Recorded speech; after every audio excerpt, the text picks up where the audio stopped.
Lendo a Bíblia em um ano. Dia 26. Primeira leitura.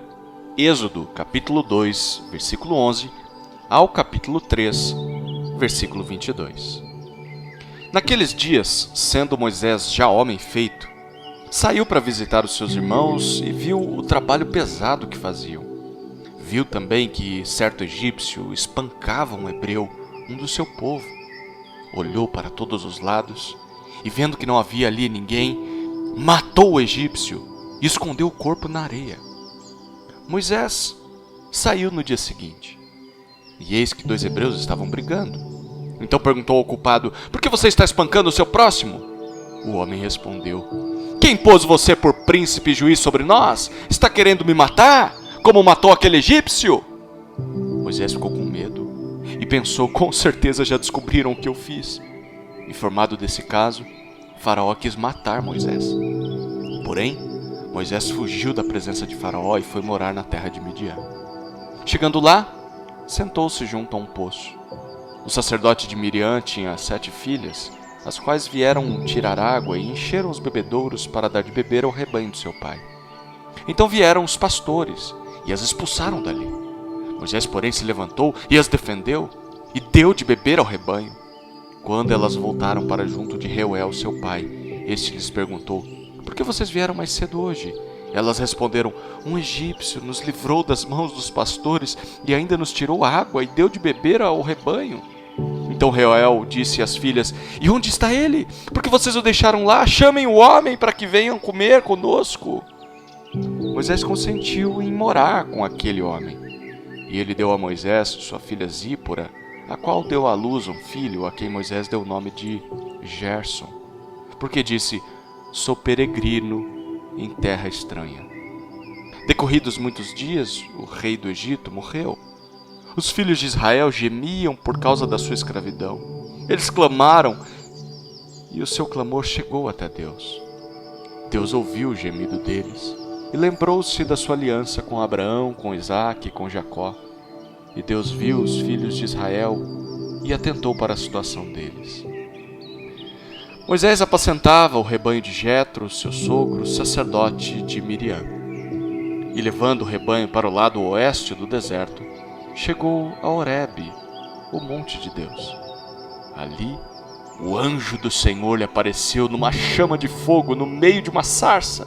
Moisés olhou e eis que a sarça estava em chamas, mas não se consumia. Então disse consigo mesmo: vou até lá para ver essa grande maravilha, porque a sarça não se queima. Quando o Senhor viu que ele se aproximava para ver, Deus, do meio da sarça, o chamou e disse: Moisés, Moisés! Ele respondeu: eis-me aqui.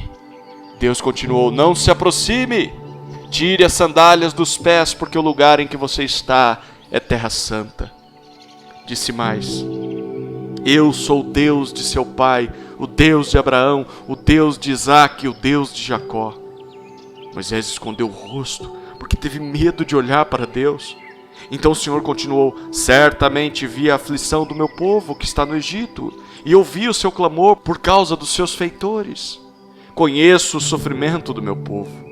Por isso desci a fim de livrá-lo das mãos dos egípcios e para fazê-lo sair daquela terra e levá-lo para uma terra boa e ampla, terra que mana leite e mel, o lugar do cananeu, do eteu, do amorreu, do ferezeu, do eveu e do jebuseu.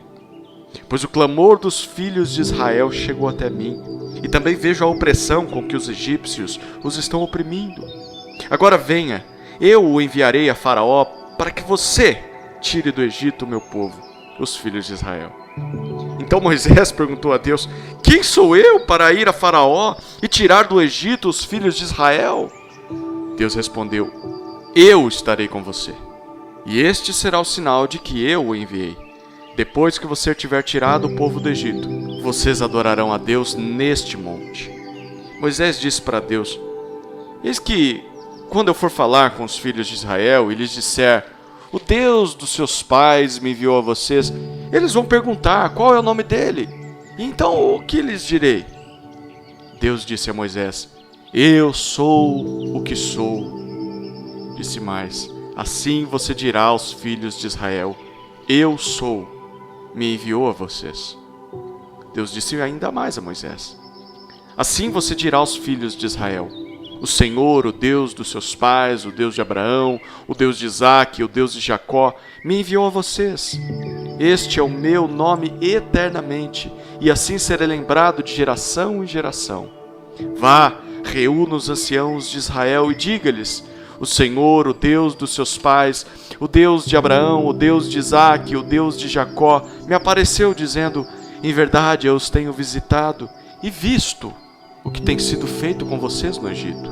E prometi tirá-los da aflição do Egito e levá-los para a terra do Cananeu, do Eteu, do Amorreu, do Ferezeu, do Eveu e do Jebuseu, para uma terra que mana leite e mel. E ouvirão o que você vai dizer. E você irá com os anciãos de Israel ao rei do Egito e lhe dirá: o Senhor, o Deus dos hebreus, veio ao nosso encontro. Agora deixe-nos ir caminho de 3 dias ao deserto, a fim de oferecer sacrifícios ao Senhor nosso Deus. Eu sei, porém, que o rei do Egito não os deixará ir, se não for obrigado por mão forte.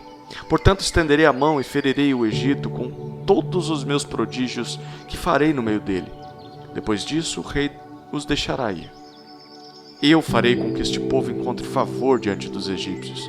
E quando vocês saírem, não será de mãos vazias. Cada mulher pedirá à sua vizinha, e a mulher que estiver hospedada em sua casa, objetos de prata, objetos de ouro e roupas, que vocês porão sobre os seus filhos e sobre as suas filhas. E assim, vocês despojarão os egípcios. Segunda leitura. Mateus capítulo 17, versículos 9 a 27. Ao descerem do monte, Jesus lhes ordenou: não contem a ninguém o que vocês viram, até que o Filho do Homem ressuscite dentre os mortos. Mas os discípulos perguntaram a Jesus: por que então os escribas dizem ser necessário que Elias venha primeiro? Jesus respondeu: de fato, Elias virá e restaurará todas as coisas. Eu, porém, lhes digo que Elias já veio, e não o reconheceram. Pelo contrário, fizeram com ele tudo o que quiseram. Assim também o Filho do Homem irá sofrer nas mãos deles. Então os discípulos entenderam que ele estava se referindo a João Batista. Quando eles chegaram para junto da multidão, um homem se aproximou de Jesus, ajoelhou-se e disse: Senhor, tenha compaixão do meu filho, porque ele tem convulsões e sofre muito, pois muitas vezes cai no fogo e outras tantas cai na água. Apresentei-o aos seus discípulos, mas eles não puderam curá-lo. Jesus exclamou: ó geração incrédula e perversa, até quando estarei com vocês? Até quando terei de suportá-los? Tragam o menino até aqui. E Jesus repreendeu o demônio, e este saiu do menino, e desde aquela hora o menino ficou curado. Então os discípulos, aproximando-se de Jesus, perguntaram em particular: por que motivo nós não pudemos expulsá-lo? Jesus respondeu: por causa da pequenez da fé que vocês têm. Pois em verdade lhes digo que, se tiverem fé como um grão de mostarda, dirão a este monte: mude-se daqui para lá, e ele se mudará. Nada lhes será impossível. Mas esse tipo de demônio só pode ser expulso por meio de oração e jejum. Quando eles estavam reunidos na Galiléia, Jesus lhes disse: o Filho do Homem está para ser entregue nas mãos dos homens, e estes o matarão. Mas, ao terceiro dia, ressuscitará. Então os discípulos ficaram muito tristes. Quando Jesus e os discípulos chegaram a Cafarnaum, os que cobravam o imposto das 2 dracmas se dirigiram a Pedro e perguntaram: o mestre de vocês não paga as 2 dracmas? Pedro respondeu: claro que paga. Quando Pedro estava entrando em casa, Jesus se adiantou, dizendo: Simão, o que você acha? De quem os reis da terra cobram impostos ou tributo? Dos seus filhos ou dos estranhos? Quando Pedro respondeu: dos estranhos. Jesus lhe disse: logo os filhos estão isentos. Mas para que não os escandalizemos, vá ao mar, jogue o anzol e puxe o primeiro peixe que fisgar. Ao abrir a boca do peixe, você encontrará uma moeda. Pegue essa moeda e entregue aos cobradores para pagar o meu imposto e o seu. Terceira leitura. Salmos, capítulo 22, versículos 1 a 18. Ao mestre de canto, segundo a melodia, corça da manhã. Salmo de Davi. Deus meu, por que me desamparaste? Porque se acham longe de mim a salvação, as palavras de meu gemido. Deus meu, clamo de dia e não me respondes, também de noite, porém não tenho sossego.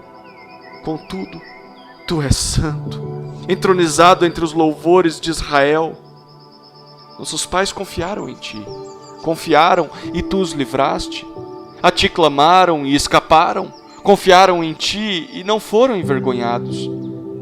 Mas eu sou verme e não um ser humano, afrontado pelos homens e desprezado pelo povo. Todos os que me veem zombam de mim, fazem caretas e balançam a cabeça dizendo: confiou no Senhor, Ele que o livre, salve-o, pois nele tem prazer. Contudo, tu és quem me fez nascer e me preservaste, estando eu ainda ao seio de minha mãe. A ti me entreguei desde o meu nascimento, desde o ventre de minha mãe, tu és o meu Deus. Não te distancies de mim, porque a tribulação está próxima e não há quem me ajude. Muitos touros me cercam, fortes touros de Bazã me rodeiam. Contra mim abrem a boca, como faz o leão que despedaça e ruge.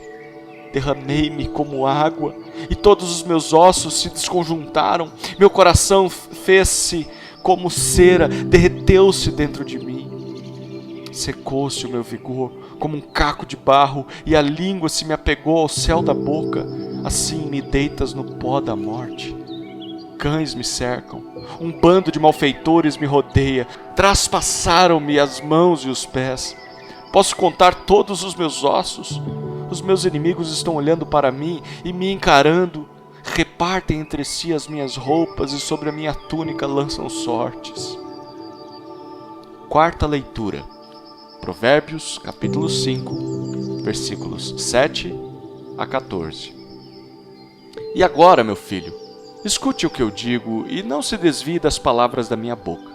Afaste o seu caminho dessa mulher, não se aproxime da porta da casa dela, para que você não dê a outros a sua honra, nem a sua vida a homens cruéis, para que os estranhos não se fartem dos seus bens e o fruto do seu trabalho não acabe em casa alheia. No fim de sua vida, você ficará gemendo quando a sua carne e o seu corpo se consumirem.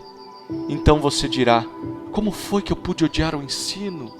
E porque o meu coração desprezou a disciplina, não escutei a voz dos que me ensinavam, nem dei ouvidos aos meus mestres, quase caí em ruína completa no meio da congregação reunida.